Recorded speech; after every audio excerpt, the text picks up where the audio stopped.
जय जवान जय किसान। आज ये नारा मैं क्यों लगा रहा हूँ दोस्तों? आप इस नारे से शायद कुछ हद तक समझ भी पाए होंगे कि ये नारा आज क्यों। आखिरकार एक तानाशाही सरकार एक साल हट करने के बाद, जिद करने के बाद में किसानों के आगे झुक गई।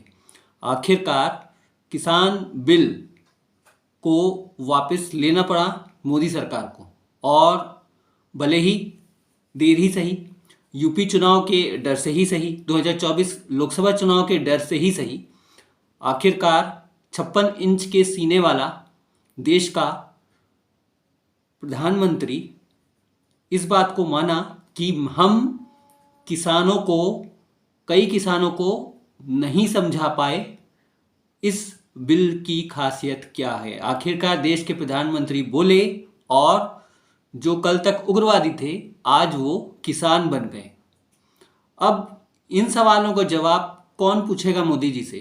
कौन सी ऐसी मीडिया है, कौन सा ऐसा संस्थान है जो ये सवाल करेगा कि आपके मंत्री, आपके विधायक, आपके सांसद जो कल तक देशद्रोही, गद्दार और उग्रवादी बता रहे थे, जिन किसानों ने एक साल तक ठंडी, गर्मी, बरसात में दिल्ली में डेरा डाला रहा सिर्फ अपनी रोटी, कपड़ा, मकान की लड़ाई के लिए, और जो किसान शहीद हुए हैं उनका क्या आखिरकार, और वो मंत्रियों का क्या जो किसानों को गद्दार और उग्रवादी बता दें। तो अब मेरे ख्याल से दोस्तों लोगों को अब धीरे धीरे समझ में आने लगा है कि आखिरकार ये 56 इंच के सीने वाला प्रधानमंत्री कितना ईमानदार है और किसका प्रधानमंत्री है। उद्योगपतियों का, आम जनता का, जिसने ना तो किसान को छोड़ा ना आम जनता को छोड़ा, आखिर किसका है ये? तो आज मैं दूसरे मुद्दे पर आप लोग से चर्चा करने आया हूँ। आज मैं चर्चा करने आया हूँ आखिरकार एक साल किसानों और केंद्र सरकार के बीच में जो डेट वाइज डेट, एक एक डेट को क्या क्या हुआ, कहाँ से शुरुआत हुई और कैसे आखिरी में केंद्र सरकार किसानों के आगे झुकी। तो शुरुआत करता हूँ। शुरुआत हुई है पिछले साल 17 सितंबर से, जब केंद्र सरकार ने संसद में, लोकसभा में, राज्यसभा में हू हल्ला के बीच, विपक्ष के हू हल्ला के बीच में बिल पास कर दिया, कृषि बिल पास कर दिया। और उसके बाद से कई लोग जो काफ़ी बुद्धिजीवी माने जाते हैं और कई पत्रकार जो मोदी पत्रकार नहीं हैं, जो सवाल करना जानते हैं सरकार से, बुद्धिजीवी हों, आरटीआई एक्टिविस्ट हों, फिर फिल्म लाइन वाले हों, लेखक हों, वो सारे लोगों ने चर्चा करनी शुरू करी और देश भर में हाय तौबा मचा किसी कानून पर। चर्चा एमएसपी पे भी हुई इस बहाने, एमएसपी के ऊपर। तो जब देश भर में मंथन हो रहा था, हल्ला हो रहा था, तो उस बीच में हमारी देश की केंद्र सरकार कह रही थी कि ये जो बिल है, कृषि बिल है, ये किसानों के लिए है, किसानों के हित के लिए है। और बीच में जो कई दलाल हैं किसानों के, जो सही रेट नहीं दे पाते, उनको साफ करने के लिए हम ये बिल लाए हैं। लेकिन किसान इस बात को मानने को तैयार नहीं थे। किसानों को मानना था कि आगे जा कर के ये सारा हमारी खेती कहीं ना कहीं बड़े बड़े उद्योगपति, अंबानी, अडानी जैसे उद्योगपति को दे दी जाएगी, और मंशा साफ दिख भी रही थी। तो डेट बाई डेट मैं आप लोग को ये अपनी बात रख रहा हूँ। तो पहले 17 सितंबर 2020 को बिल पास होता है। 17 सितंबर के बाद में 2 महीने बाद में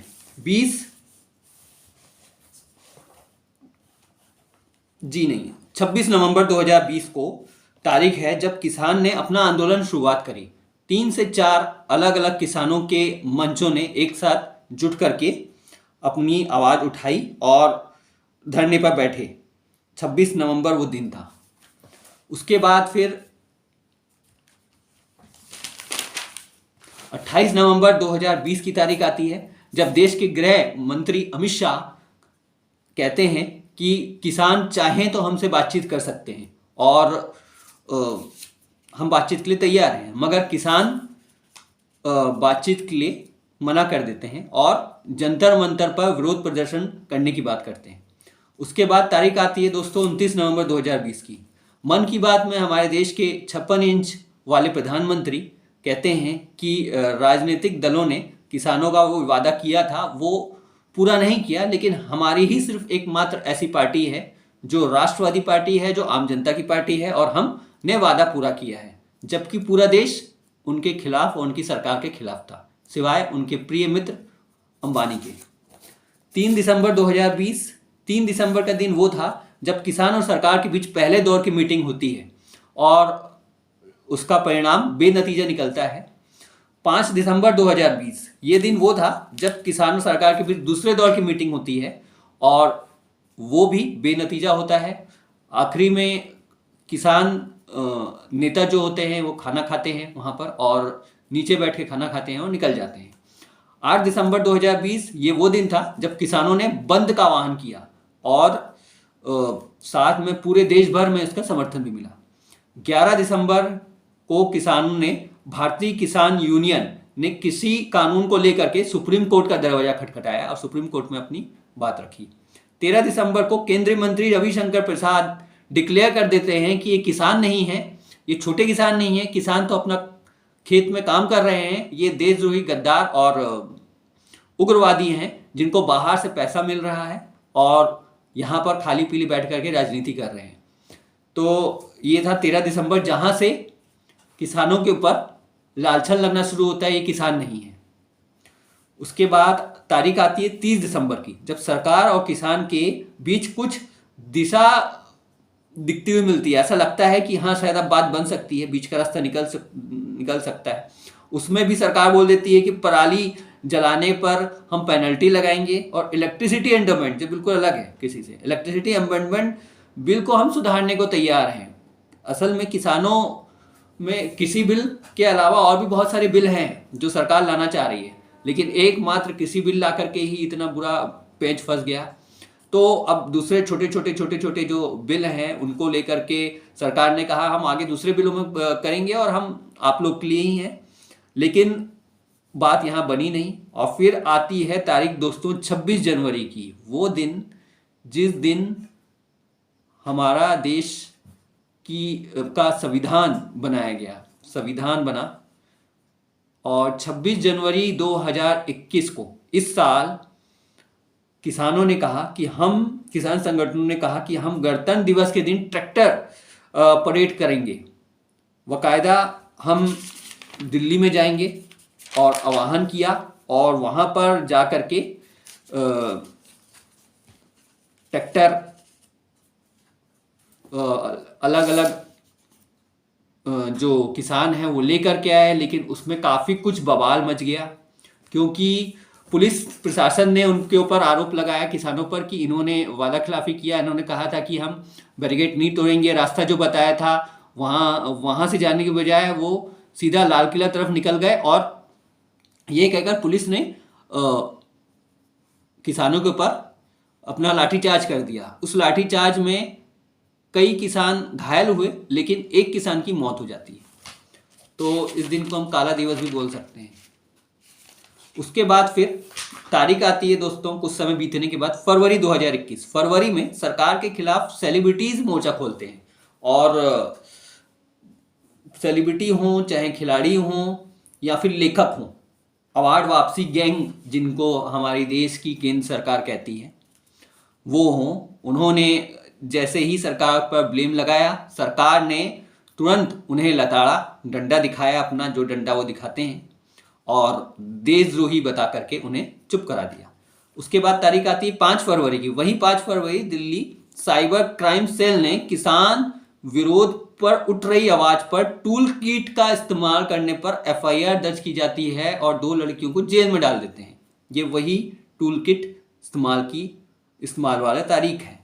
6 फरवरी को जगह जगह चक्का जाम किया जाता है। सरकार के खिलाफ लोगों में रोष था कि सरकार तानाशाही रवैया अपना रही है, जो करना है वो कर रही है और किसी की एक नहीं मान रही। उसके बाद 6 मार्च का दिन आता है दोस्तों, जब दिल्ली बॉर्डर पर किसानों के आंदोलन को 100 दिन पूरे हो गए। इसका सेलिब्रेट करते हैं किसान, और किसान ट्रैक्टर ट्रॉली और खेती के लिए पंजाब वापस लौटते हैं। उसके बाद 27 मई किसान को काला दिवस के रूप में मनाया किसानों ने।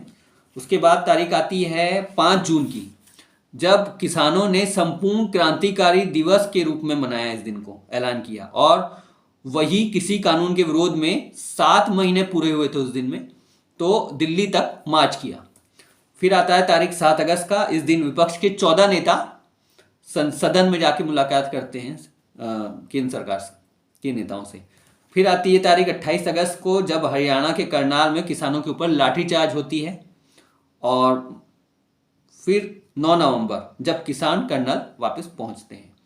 और फिर वो तारीख आती है आखिरी में, पूरे 1 साल के बाद, जब मन की बात में हमारे देश के प्रधानमंत्री 56 इंच के सीने वाले, गुजरात विकास मॉडल वाले, बोलते हैं हम किसान के आगे हार गए। हमने जो भी किया था किसानों के हित में किया था, लेकिन हम कुछ किसानों को समझा नहीं पाए। शायद वो कुछ किसान 94% थे इंडिया के। वो कुछ किसान जो उग्रवादी भी थे उनके विधायकों और सांसदों द्वारा, वो कुछ किसान जो बाहरी शक्तियों से मदद ले रहे थे देश को बांटने के लिए, वही कुछ किसान को वो हमारे मोदी जी समझा नहीं पाए। अब क्यों नहीं समझा पाए? शायद यूपी चुनाव आ गया, या फिर लोकसभा चुनाव 2024 दिख रहा है, जहां पर यूपी में साफ साफ मोदी जी की हार नजर आ रही है। योगी जी तो शायद कहीं है ही नहीं। तो आज जो न्यूज़ लेके आया था मैं आप लोग के सामने, वो था किसानों की एक जीत पर। इसलिए मैंने सबसे पहले कहा था जय जवान जय किसान, वहां से शुरुआत करा था। और ये नारा कभी खत्म नहीं होने वाला। इस देश की सत्ता 3 इस बात को समझ ले, पहले भी इस तरह के हुए हैं। और जब जब किसान कोई भी सरकार के खिलाफ खड़े हुए हैं, सरकार को झुकना पड़ा है। चाहे उनके मित्र कितने भी बड़े उद्योगपति हों, चाहे अंबानी हो, चाहे अडानी हो, चाहे कोई भी हो। तो आज के लिए मुझे विदा दीजिए दोस्तों। आगे फिर इस तरह की खबर मैं लेकर के आऊँगा और लेके आता रहूँगा। तो इस वक्त मैं शिव कुमार सिंह भिलाई से, नमस्कार।